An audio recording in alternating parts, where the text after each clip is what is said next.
Kevin Morris, and I'm with the Federal Aviation Administration, also known as the FAA Drone Guy.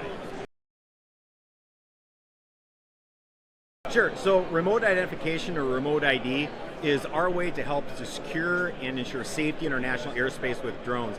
It's also a big part of our Unmanned Traffic Management System, or UTM, that's coming up. But remote ID compliance date is September 16, 2023.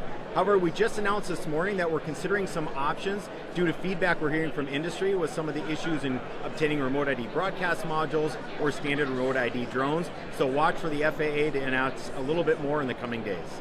Right now, the due date is hard for September 16, 2023 for operators to comply with remote ID, but we're considering all available options, and Dave Bolter from the FAA announced this morning that you can expect in the next couple days to have more info from the FAA on that specific date.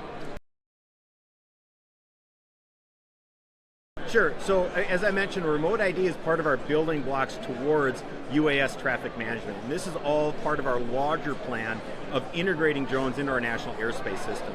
Our goal is to make sure that we can take drones, we can bring them into the airspace, mix them with other aircraft, so they can provide the benefits to society that they're clearly capable of doing, whether that's search and rescue, package delivery, or infrastructure inspection. If they want to learn the latest about drones and what's happening, you can visit our website at www.faa.gov/UAS.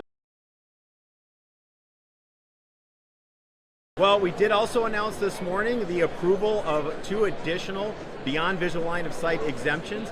And why that's exciting is it helps pave the way to normalize routine BVLOS operations. And so those exemptions are critical. They're groundbreaking in many different ways. There are 3 companies right now that have those exemptions, and we expect to see more of them in the future. Outstanding. Wonderful. Thank you very much, sir, for your time. All right, thank you. Appreciate it.